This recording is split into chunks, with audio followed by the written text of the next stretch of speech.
Hey everyone, welcome to Social Sutras to simplify social thought. So recently there was an interview which was published in Indian Express of Abhijit Banerjee and Esther Duflo. So they have talked about certain issues like employment, education, poverty, etc. So उनके interview में से हम कुछ point extract कर सकते हैं and we can use this points और their statements for our sociology paper to answer. ये प्रॉब्लम होता है ना कि कुछ जो क्वेश्चन आ जाते हैं उस डायनेमिक पार्ट से पेपर टू से और उनके उनके लिए हमारे पास थिंकर नहीं होते, तो हम इन दोनों का व्यूज यूज कर सकते हैं. सोशो करंट बाय सोशो सूत्रा. तो इसका मतलब है कि हम करंट इवेंट डिस्कस कर रहे हैं. ठीक है, तो जैसे इस वीडियो में हम इन दोनों का जो इंटरव्यू पब्लिश हुआ है इंडियन एक्सप्रेस में उसमें से कुछ पॉइंट एक्सट्रैक्ट कर लेते हैं. सो स्टार्ट करते हैं. पॉवर्टी एंड माल न्यूट्रिशन के बारे में क्या बोलते हैं. अभिजीत बनर्जी बोल रहे हैं कि मनरेगा और पीडीएस से पॉवर्टी रिड्यूस हुआ है, बट जो पीएम आवास और उज्ज्वला स्कीम जो है, जो मोदी गवर्नमेंट की स्कीम है, उनके बारे में वो थोड़े स्केप्टिकल है. बोलते हैं मुझे नहीं पता ये इतना काम कर रही है या नहीं कर रही है, इसके पीछे सिर्फ कुछ पॉलिटिकल एंगल है.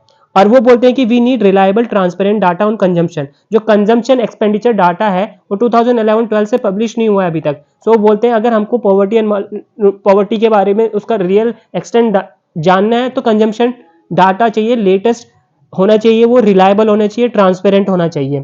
ठीक है, अभी हम नेशनल फैमिली हेल्थ सर्वे 5 और मल्टी डायमेंशनल पॉवर्टी इंडेक्स इन सबको यूज कर रहे हैं. बोलते हैं for the timing it is fine, क्योंकि हमारे पास कंजम्पशन डाटा नहीं है तो ठीक है, ये भी चलेगा, लेकिन we need this consumption expenditure data. फिर वो माल न्यूट्रिशन के बारे में बोलते हैं कि क्यों है ये प्रॉब्लम, क्योंकि जो प्रोटीन कंजम्पशन है that is very low in India. ठीक है, अगर कंपेयर करें दूसरी कंट्रीज से, हम बहुत कम प्रोटीन खाते हैं. ठीक है, हमको लगता है कि दाल में बहुत ज्यादा प्रोटीन होता है, बट वो एक्चुअली स्टार्च उसमें बहुत ज्यादा होता है, प्रोटीन बहुत कम होता है दाल में. सो हमको क्या करना है, सॉल्यूशन देना है. We need to dramatically increase the protein in diet. So protein based food हमको अपनी डाइट में इंक्रीज करना है बेसिकली. ठीक है, इनइक्वालिटी के बारे में वो बोलते हैं कि our national policy framework it is not focused on inequality. हमारे कंट्री में इनइक्वालिटी के ऊपर कोई चर्चा ही नहीं हो रही, कोई विचार विमर्श ही नहीं हो रहा. There is no real discourse about it. और वो बोलते हैं कि पास्ट में इकोनॉमिक इनइक्वालिटी कम थी कंपेयर टू सोशल इनइक्वालिटी, क्योंकि caste system was more prevalent. ठीक है, तो जब कास्ट सिस्टम ज्यादा प्रेवलेंट था तो सोशल इनइक्वालिटी थी, तो जो हायर कास्ट थे वो लोअर कास्ट के ऊपर वायलेंस करते थे. लेकिन अब यदि प्रेजेंट में ऐसा नहीं है, अगर कुछ सपोज दलित के अगेन कोई कास्ट बेस्ड वायलेंस होता है तो पॉलिटिकल सिस्टम है, जो गवर्नमेंट है वो एक्शन लेती है. ठीक है, it political system is responsive to this kind of violence and inequality. लेकिन अभी वो बोल रहे हैं कि जो पावर है ना, it there has been a shift. Rural landlord से अब अर्बन बिजनेसमैन के पास चली गई है पावर. तो पहले पावर कास्ट, जो हायर कास्ट के लोग थे उनके पास थी, वो रूरल लैंडलॉर्ड थे, उनके पास डोमिनेंट कास्ट थे, वो उनके पास पावर थी. लेकिन अब अर्बन बिजनेसमैन के पास पावर है. तो वो बोलते हैं कि इनइक्वालिटी और ये उसके बेसिस पे जो ये शिफ्ट हुआ है पावर का, उसकी वजह से अब्यूज जो है वो बढ़े हैं, घटे हैं, they are not very sure about it. फिर वो बोलते हैं कि इनइक्वालिटी क्या है, ये मैकेनिज्म है जो शो करता है कि there is lack of social mobility. मतलब अगर किसी समाज में इनइक्वालिटी बहुत ज्यादा हो रही है, असमानता बहुत ज्यादा है, तो इसका मतलब है कि सोशल मोबिलिटी वहां पे कम है और you don't have the avenues of social mobility. तो ये जो लैडर है इस पे आप ऊपर चढ़ने के चांसेस आपके कम है.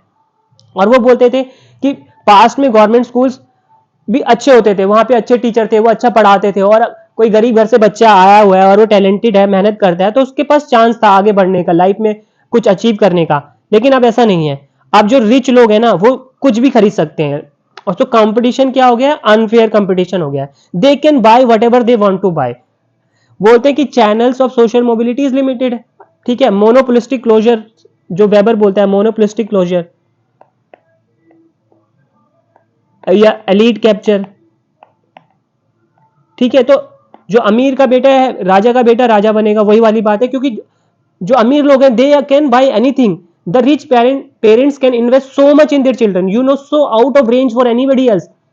ठीक है, जो अमीर माँ बाप है वो अपने बच्चों पे इतना ज्यादा इन्वेस्ट कर सकते हैं, इतना ज्यादा इन्वेस्ट कर सकते हैं कि बाकी लोग सोच भी नहीं सकते, उनकी रेंज में ही नहीं है वो. So I don't know, again there is a connection between rising inequality and lack of social mobility.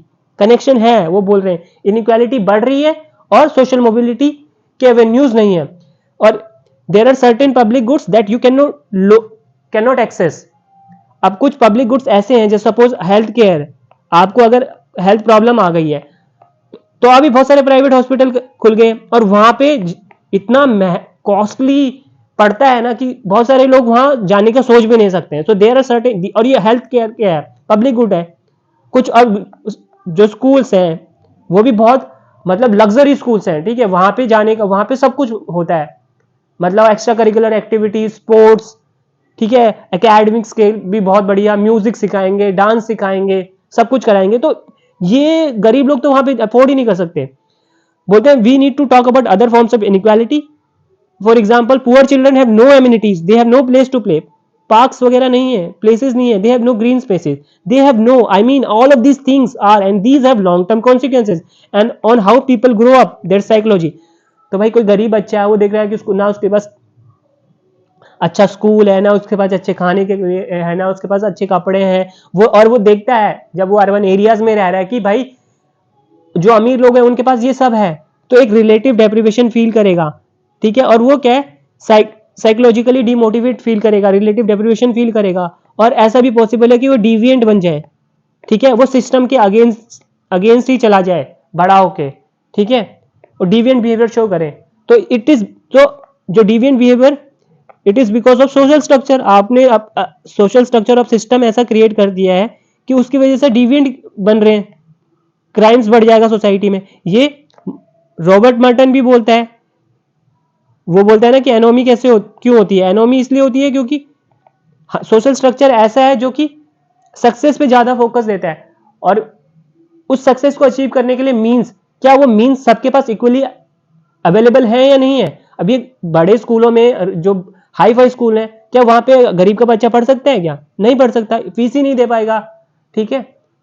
तो मींस नहीं है, गोल्स पे ज्यादा एम्फोसिस है लेकिन मींस नहीं है, सबके पास इक्वली अवेलेबल नहीं है, तो उससे क्या होता है, डिविएंट बिहेवियर होता है, एनोमी, ठीक है। स्कूल्स आर, और वो बता रहे हैं Abhijit Banerjee and Esther Duflo कि स्कूल्स हैं, they are central piece of social mobility. क्योंकि अगर स्कूल में अच्छी एजुकेशन मिलती है तो बच्चा आगे बढ़ सकता है, लाइफ में कुछ अचीव कर सकता है। लेकिन अब ये प्राइवेट स्कूल्स हैं, they are getting more and more expensive and fancy and they create mechanism for people to basically hold on to their privilege. यानी ये स्कूल्स बन गए हैं centre of monopolistic closure, elite capture, ठीक है। और ये they are what they are doing, they are further perpetuating inequality, और ये इनइक्वालिटीज को फर्दर बढ़ा ही रहे। सो अब वो बोलते हैं कि we need to build institutions for social mobility, कि हेल्थ केयर का एक्सेस, अफोर्डेबल हेल्थ केयर मिले सबको, क्वालिटी एजुकेशन सबको मिले, जो एसडीजीज के गोल भी हैं। एजुकेशन के बारे में एस्टर डेवलप बोलती है कि एजुकेशनल आउटकम्स पे जो प्रोग्रेस है ना वो बहुत स्लो और एक्सट्रीमली स्लो है। बोलती है कि एक चीज जो हमको कंसिडर करनी है कि बेसिक्स है ना, जो basic foundational literacy and numeracy की जो हम बात कर रहे हैं प्रेजेंट टाइम पे, वो तो इंश्योर करनी है कि वो एकदम हर बच्चे को आती हो, मतलब उसको मैथ्स की कैलकुलेशन करनी आती हो, बेसिक मैथमेटिक्स कैलकुलेशन उसको आती हो, रीडिंग स्किल्स उसकी अच्छी हो। So we need to being relentless until every child learns every bit of those basics. तो अगर बेसिक पे फोकस होते हैं तो बहुत सारी चीजें हो जाती हैं। और वो बोलती है कि हमने ऐसे वर्क भी किए हैं कि यूपी के स्कूलों में, और इसका आउटकम पॉजिटिव आएगा। जब हम बेसिक पे फोकस करते हैं तो बच्चे सीखते हैं। और वो बोलती है कि पैडागोजी या करिकुलम इस तरीके से डिजाइन होता है कि वो आपकी क्यूरियोसिटी को, जो बच्चा होता है उसकी क्यूरियोसिटी को सप्रेस कर देता है। वो बोलते हैं कि आप कुछ सोचो मत, जैसा हम बता रहे हैं वैसा करो, ठीक है। उन्होंने बोला कि उगांडा में उन्होंने एक्सपेरिमेंट किया कि वहां पे उन्होंने बच्चों को एनकरेज किया कि you think on their own, अपने तरीके से प्रॉब्लम सॉल्व करो बच्चे। जब बच्चों ने अपनी तरीके से प्रॉब्लम सॉल्व करने स्टार्ट किया तो उनका लर्निंग लेवल बढ़ गया, पास रेट 50% से 75% इंक्रीज हो गया, ठीक है। देयर वाज अ 50% इंक्रीज, ठीक है। सो पैडागोजी अगर टॉप डाउन होती है तो उससे बच्चे की क्यूरियोसिटी सप्रेस होती है, क्रिएटिव इंक्वायरी नहीं कर पाता है वो, ठीक है। बस वो क्या करेगा, रोट लर्निंग करेगा जो उसके काम में नहीं आएगी बाद में। सो इट इज डैमेजिंग, ये जो टॉप डाउन अप्रोच है वो डैमेज करती है, ठीक है। And once you are not prepare to learn in a particular way then the system isn't actually going to rescue you. फिर वो एम्प्लॉयबिलिटी की बात करती है कि एम्प्लॉयमेंट का जो इशू है, जॉबलेसनेस का इशू है, वो बोलती है कि इंडिया में ना गवर्नमेंट जॉब्स को लेकर बहुत ज्यादा ऑब्सेशन है, सबको ही गवर्नमेंट जॉब चाहिए। और ये बोलती है काउंटर प्रोडक्टिव है, एक्स्ट्रा ऑर्डिनरी काउंटर प्रोडक्टिव है। क्योंकि जब शुरू के जो वर्किंग एज होनी चाहिए उसके 6, 7, 8 और इवन 10 ईयर्स लोग क्या करते हैं, लोग एग्जाम के लिए प्रिपेयर करते हैं और टेस्ट दे रहे होते हैं instead of trying to get a job. फिर वो एग्जाम से फेल हो जाते हैं, फिर उसके बाद कोई और जॉब पकड़ते हैं। ठीक है, वो बोलते हैं इंडियन लेबर फोर्स पार्टिसिपेशन का अगर आप डाटा देखोगे तो बहुत स्ट्रेंज दिखता है कि आपको देखोगे 30 साल की उम्र पे suddenly everybody all the males are working. उससे पहले काम नहीं कर रहे थे ये लोग, अनएम्प्लॉयड थे, अब सडनली सारे काम कर रहे हैं। So that is the reflective what this is showing, this is showing that we have created a system जहां पे गवर्नमेंट जॉब्स को लेकर बहुत ज्यादा ऑब्सेशन है and it is hurting employability. People do not want other kind of jobs, सबको सरकारी नौकरी चाहिए, दूसरी नौकरी किसी को चाहिए ही नहीं। ठीक है, वो बोलते हैं हमने ट्रेनिंग प्रोग्राम स्टार्ट करे थे, स्किल्स प्रोवाइड करी थी, ट्रेनिंग प्रोग्राम स्टार्ट करे थे, लोगों ने ट्रेनिंग भी ली और वो ट्रेन भी हो गए, बट उसके बावजूद उन्होंने वो जॉब नहीं पकड़ी, वो जॉब नहीं ली। ठीक है, जो उनको ट्रेनिंग करने से मिल सकती थी, जो स्किल्स उन्होंने एक्वायर की थी उस स्किल के बेसिस पे उनको कुछ जॉब मिल सकती थी, बट उन्होंने वो करी नहीं क्योंकि उनको लगता था कि हमको गवर्नमेंट जॉब चाहिए। तो ये वो बोल रही है कि we really need to take this beast of a government job as being the ideal of life. बोलते गवर्नमेंट जॉब भी सब कुछ नहीं है, गवर्नमेंट जॉब भी एक आइडियल लाइफ नहीं देती आपको, इसको हमको हेड ऑन पकड़ना पड़ेगा। ये जो बीस्ट हमने क्रिएट कर दिया ना, इसको हेड ऑन पकड़ना पड़ेगा। सो बोलते सारे जो एम्प्लॉयबिलिटीज के इश्यूज हैं इससे रिलेटेड है, ऑब्सेशन विद गवर्नमेंट जॉब, सरकारी जॉब के पीछे पड़े रहना, सबको सरकारी जॉब चाहिए। तो बोलती है कि एम्प्लॉयबिलिटी इज का जो इशू है, it is not just a matter of skills, it is a matter of attitude. ठीक है, और जो एटीट्यूड है वो एक्स्ट्रा ऑर्डिनरी डिस्टॉर्टेड है। सबको सरकारी नौकरी चाहिए, क्योंकि अगर सरकारी नौकरी है तो आपको इज्जत मिलेगी, आपको सम्मान मिलेगा, आपको लड़की मिलेगी शादी करने के लिए, सब कुछ। तो वो बोलती है, अभिजीत बनर्जी बोलते हैं कि गवर्नमेंट नंबर ऑफ पीपल्स जो एम्प्लॉय करती है उसको बढ़ा सकती है। ठीक है, एक ट्रांजिशनल मैकेनिज्म स्टार्ट कर सकती है where you take a job and then it is only if you are good at it then you keep it, otherwise you can work for some years and then you don't. बोलते हैं एक transitional mechanism, एक kind of tenure system start कर दे कि आप इतने साल तक काम करोगे। ठीक है, 2 साल, 4 साल, 5 साल, अगर आप अच्छे हो तो इस जॉब को रखो, अदरवाइज जाओ, कुछ सीख लिया आपने, अब ये बाहर जाके काम करो, कुछ और करो। ठीक है, so this will create more jobs. So these are some of the points related to education, employment, poverty, malnutrition, जो जिस पे अभिजीत बनर्जी साहब और एस्थर डफ्लो मैम कुछ अपने व्यूज देती हैं। और इस व्यूज को आप सोशियोलॉजी पेपर 2 में अगर कोई क्वेश्चन आता है इनसे रिलेटेड तो इनके व्यूज आप definitely you can write and it will create an impact, right. So social सूत्रास में यही हमारा एंडेवर रहेगा कि आपको करंट इवेंट्स, जिसको मैं सोशो करंट बोल रहा हूं, सोशियोलॉजी से रिलेटेड, उसके वीडियोस आएंगे। साथ में स्टैटिक वाले पार्ट पे भी हम स्टार्ट करेंगे काम कि चैप्टर वाइज हम वीडियोस बनाएं, सो दैट जो 25 वाले एग्जाम देंगे उनके लिए काम होगा, और अगर कोई 24 वाला भी दे रहा है तो it will also help them also. So thank you, all the best.